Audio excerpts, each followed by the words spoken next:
नमस्ते फ्रेंड्स, जय माता दी। आपका मेरे चैनल पर स्वागत है। मैं प्रियंका पांडे। फ्रेंड्स, 2024 में धनतेरस जो है वो 29 अक्टूबर को दिन मंगलवार को मनाया जा रहा है। तो चलिए जान लेते हैं कि आखिर धनतेरस के दिन हमें क्या क्या चीज़ें खरीदनी चाहिए जिससे हमारे घर में धन वर्षा हो। तो पहले तो आप लोगों ने अगर मेरे चैनल को सब्सक्राइब नहीं किया है तो प्लीज़ चैनल को सब्सक्राइब कर लें, बेल आइकन को प्रेस कर लें ताकि मेरी नई वीडियो आने पर उसकी नोटिफिकेशन सबसे पहले आपको मिल जाए। तो धनतेरस के दिन बहुत लोग जो होते हैं जो उसी दिन गणेश लक्ष्मी की मूर्ति खरीदते हैं। तो आप चाहिए तो चांदी की मूर्ति खरीद सकते हैं। अगर आप चांदी की नहीं खरीद सकते तो आप मिट्टी की मूर्ति भी प्रतिमा खरीद सकते हैं, गणेश लक्ष्मी की मूर्ति।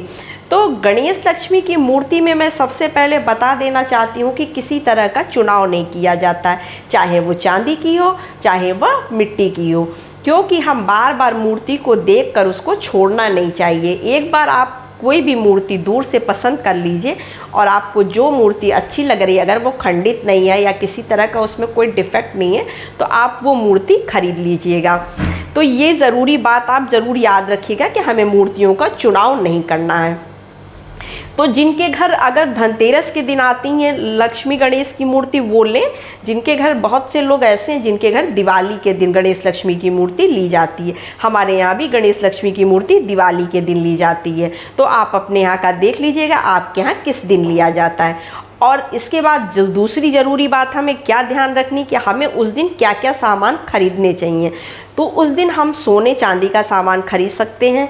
जैसे कि आप सोने का अगर कोई आभूषण खरीदना चाहते हैं तो आप सोने का आभूषण खरीद सकते हैं, नहीं तो आप चांदी का एक गणेश लक्ष्मी की बनी हुई प्रतिमा का सिक्का ज़रूर ले लीजिए। अगर आप सिक्का नहीं लेना चाहते तो उसके जो वो आते हैं बिस्किट वगैरह या ईंटें आते हैं, आप मतलब चांदी सोना ज़रूर खरीदना चाहिए उस दिन। अगर आप वो नहीं खरीद सकते तो आप पीतल का कोई भी बर्तन, भले ही आप एक कटोरी ही ले आइएगा, लेकिन आप पीतल का एक बर्तन जरूर ले लीजिएगा। बहुत लोग कहते हैं स्टील भी खरीद सकते हैं, लेकिन आप चाहिए तो स्टील खरीदिए। वैसे ज़्यादा अच्छा जो है वो पीतल या फूल का बर्तन होता है। हमें पीतल या फूल के बर्तन ही लेने चाहिए जो आपके घर में जिस चीज़ का यूज़ हो। भले एक आप छोटी सी भगवान के लिए लुटिया ही लेकर आ जाइए। तो ये हो गया। और उस दिन हमें और क्या क्या सामग्री लेनी चाहिए, तो उस दिन सबसे इम्पॉर्टेंट चीज़ होती है झाड़ू।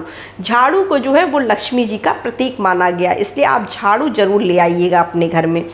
तो झाड़ू ले आएंगे।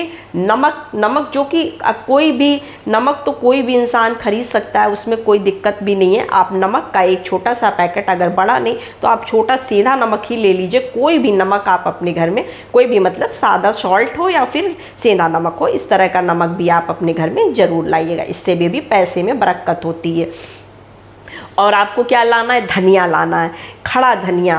बहुत गाँव मतलब किसान लोग जो होते हैं वो तो धनिए की बीज ले आते हैं, लेकिन अब हम लोग तो गांव से बिलोंग करते नहीं हैं, तो हम लोग धनिए की बीज कहाँ से लाएंगे। तो आप खड़ा साबुत धनिया ले आइए, उसको भगवान को दिवाली के दिन पूजन में चढ़ाइए, माता लक्ष्मी को चढ़ाइए। उसके बाद उस धनिए का उपयोग आप अपने घर में कर सकते हैं, खाना बनाने, मसाले वगैरह में। तो ये चीज़ें आपको ज़रूर लेकर आनी है। बाकी आप वस्त्र वगैरह, अपने लिए कपड़े, बच्चों के लिए कपड़े, जो कुछ भी आप लेना चाहते हैं वो ले सकते हैं। वाहन वगैरह आप खरीद सकते हैं उस दिन, प्लॉट वगैरह ले सकते हैं। तो ये सब चीज़ें हमें धनतेरस के दिन ज़रूर खरीदनी चाहिए। जो आपका सामर्थ्य हो आप उस हिसाब से खरीदिए। कोई परेशान होकर किसी भी कार्य को करने की ज़रूरत नहीं है। तो मैं लास्ट में एक चीज़ और बता देना चाहती हूँ कि दिवाली जो है इस बार 31 अक्टूबर को जो है वो पड़ रहा है। तो कोई कन्फ्यूज़न ना हो, क्योंकि जो है लोगों में काफ़ी कन्फ्यूज़न बना है कि एक को है कि 1 नवंबर को है या 31 अक्टूबर को है। तो इस बार 31 अक्टूबर को ही दिवाली मनाई जाएगी। तो ऐसे ही वीडियो मैं आपको आगे बताऊंगी कि 31 अक्टूबर को दिवाली के दिन हमें क्या क्या करना चाहिए। और हाँ, धनतेरस के दिन आप दीपक भी खरीद लीजिएगा और अपने घर के मंदिर में जहाँ पे आप पूजा करते हैं वहाँ पर एक दीपक जरूर प्रज्वलित कर दीजिएगा। सिर्फ एक दीपक। बहुत से लोग होते हैं लाइन से बहुत सारे दीपक जला देते हैं, तो बहुत सारे दीपक जलाने की ज़रूरत नहीं नहीं है, ये नियम नहीं है। सिर्फ एक दीपक हमें धनतेरस के दिन प्रज्वलित कर देना चाहिए माता लक्ष्मी के नाम पर। बहुत लोगों क्या माता लक्ष्मी की उसी दिन से पूजा स्टार्ट हो जाती है, तो जिसके घर में जैसा होता है वो वैसा ही करे। तो बस वीडियो कैसी लगी, जानकारी कैसी लगी, कमेंट सेक्शन में ज़रूर बताइएगा। और हाँ, लास्ट में श्री गणेशाय नमः लिखना बिल्कुल मत भूलिएगा। तो नमस्ते फ्रेंड्स, जय माता दी।